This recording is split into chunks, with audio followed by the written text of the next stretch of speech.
Bienvenidos, hoy nos sumergimos en unas reflexiones muy íntimas tituladas El corazón roto y la esperanza silenciosa. Tenemos un texto, muy personal, ¿no? Valiente al tocar ese dolor que a menudo no nombramos.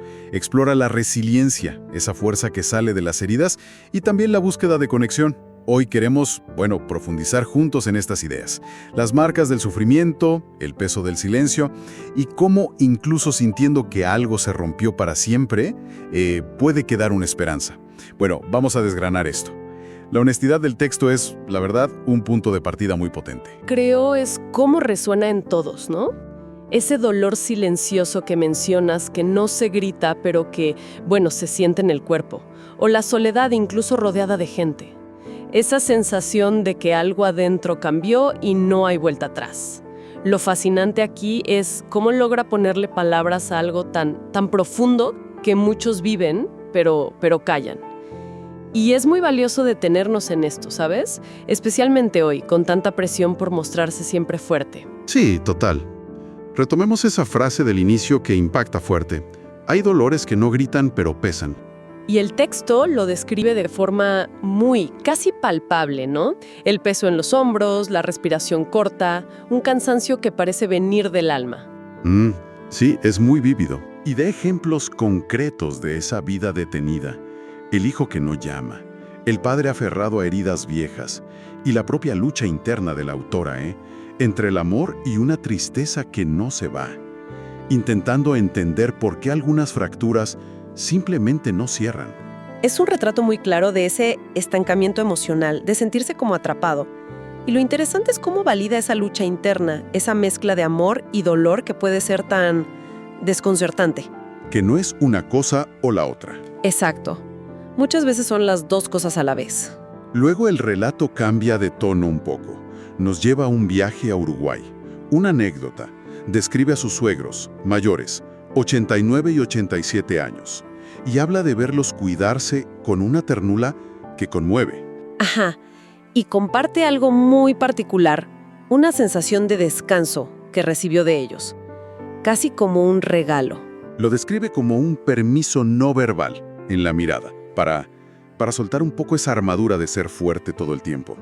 Es una imagen poderosa, ¿no te parece? Sin duda. Muy poderosa. Ese momento de conexión sin palabras, esa transmisión de permiso. Subraya lo importante que son esos vínculos donde uno puede sentirse visto, aceptado en su vulnerabilidad, sin tener que explicar nada. Un respiro. Exacto. Un instante de alivio que contrasta mucho con la carga diaria. Pero claro, como dices, es un instante. El contraste viene con la vuelta a la rutina. Vuelve esa sensación de soledad que, como dice el texto, no siempre tiene que ver con estar o no acompañada. Es más profundo. Claro, es un vacío interior. Que las tareas, la gente alrededor, no logran llenar.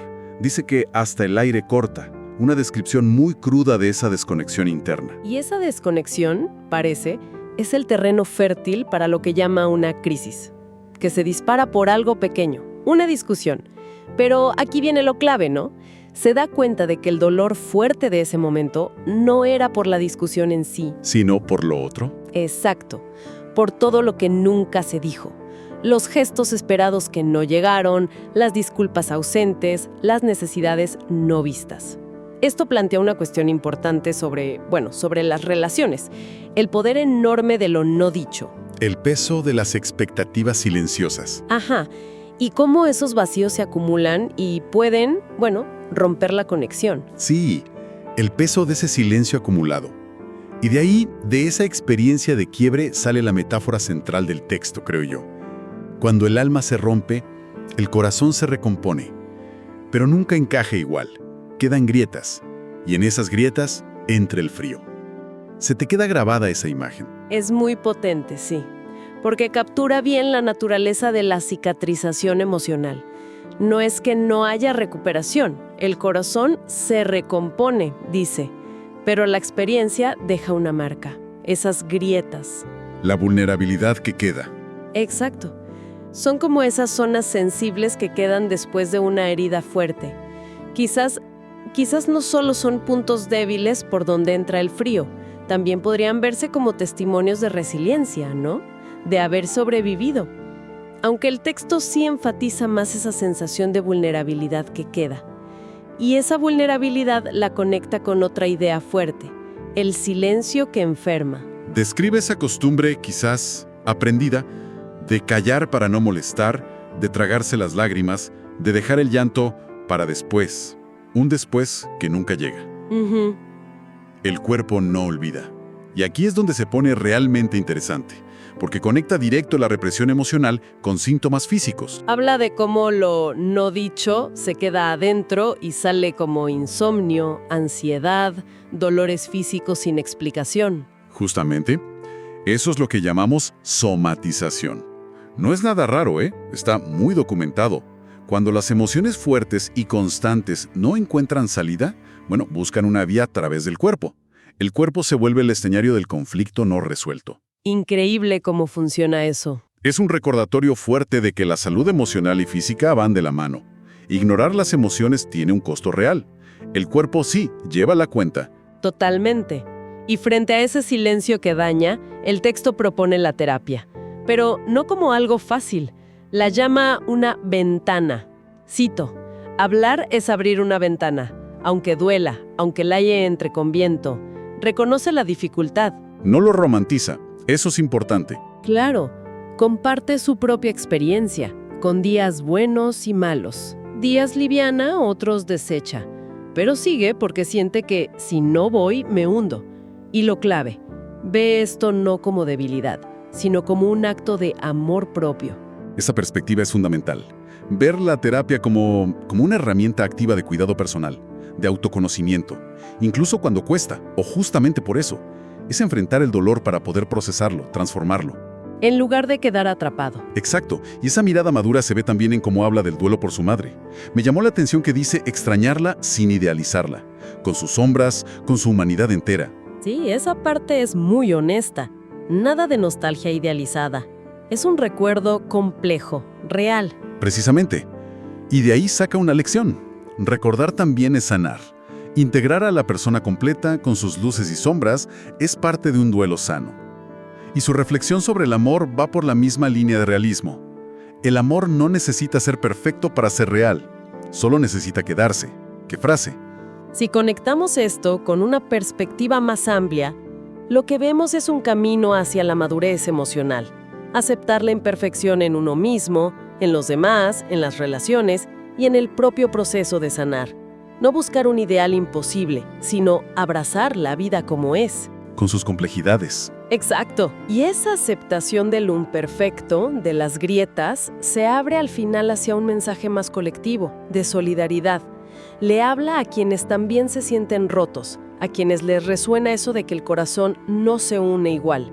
Les dice, no estás sola, no sos débil por sentir tanto. Genera una conexión ahí. Sí, la imagen de estar pegando los pedacitos se vuelve algo compartido, no una lucha en solitario. Y aquí es donde mete una referencia que parece importante para ella, Lucas Casanova y el budismo laico. Ese giro es interesante. Conecta lo personal con una mirada cultural más amplia. No se queda solo en el sentir individual. Exacto. Cita la crítica de Casanova a esa idea tan nuestra, ¿no? De que la autosuficiencia es la meta, casi una virtud.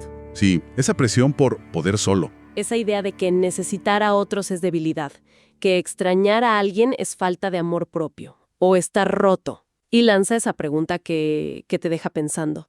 ¿Desde cuándo la humanidad se mide por la capacidad de aislarse? Y remata, no es debilidad necesitar, es humano. Y esa afirmación nos lleva directo a lo que Casanova llama, desde esa perspectiva del budismo laico, que aplica principios budistas a problemas modernos, digamos, una epidemia silenciosa, la soledad. Explica un mecanismo interesante. Cuando nos han herido en nuestras relaciones, el sistema nervioso, para protegernos, puede empezar a confundir señales, como podemos empezar a ver el silencio autoimpuesto como paz, el aislamiento como fortaleza, la distancia como seguridad. Son defensas, comprensibles, pero que a la larga nos desconectan más. El texto lo dice muy gráfico. Nos escondemos detrás de pantallas, de mensajes sin mirada, de vínculos virtuales que no abrazan. Es un retrato muy actual, ¿no? Totalmente. Hiperconectados digitalmente, pero a menudo sintiéndonos muy solos a nivel humano. Falta la conexión real. Exactamente. Y frente a eso, el texto, apoyándose en Casanova, resalta una necesidad básica, casi un hambre del alma. Hambre de presencia real, de mirada, de ternura. La propuesta entonces no es endurecerse más. Al contrario, es un llamado valiente a volver al mundo sin rendirse al cinismo. Que no es fácil. Para nada. Se reconoce que da miedo volver a confiar después del dolor, pero se afirma que también es liberador, porque solo permitiéndonos esa vulnerabilidad de conectar de nuevo, de a poquito quizá, podemos sanar esa herida de sentirnos ajenos, de no pertenecer. Y me gusta que normaliza la dificultad. Dice algo como, y si no sabes cómo volver a vincularte, no pasa nada, muchos estamos en lo mismo. Aprendiendo otra vez a decir hola, a conversar sin pantallas, a pertenecer sin perdernos. Hay como una paciencia colectiva en eso. Lo fascinante aquí es justo eso, el llamado a la vulnerabilidad compartida como camino. No es arréglate solo y luego sales perfecto. Más bien, el propio intento de reconectar, con torpeza y todo, ya es sanador. Reconocer que muchos compartimos ese anhelo y esa dificultad baja la vergüenza, ¿no? Claro, fomenta la compasión con uno mismo y con los demás. Es encontrarnos en esa humanidad compartida, con nuestras grietas a la vista. Exacto. Al final la idea central que queda de este recorrido es esa. Estamos hechos para conectar, a pesar de todo. Y las palabras finales del texto lo resumen hermoso, creo yo. Sin negar el dolor, pero eligiendo la vida. Y aunque el corazón no se una igual, igual late. Y mientras late, hay esperanza. Porque la vida, incluso con todas sus grietas, todavía sabe ser hermosa. Entonces, ¿qué nos llevamos? Quizás esa danza entre dolor y esperanza. La valentía de aceptar las cicatrices como parte del viaje, no como fallas, y encontrar belleza incluso en la imperfección. Una conclusión que abraza la complejidad, sí. Y nos deja pensando, ¿no? Quizá podríamos reflexionar sobre esto. El texto habla de un hambre de presencia real. En nuestro día a día, tan lleno de pantallas y apuros, ¿qué gestos concretos, conscientes, por pequeños que sean, podemos hacer para dar y recibir esa presencia auténtica?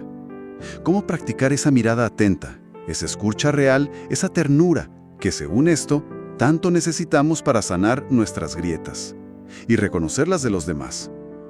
La autora nos invita a escribirle a su correo vergaravanina@hotmail.com.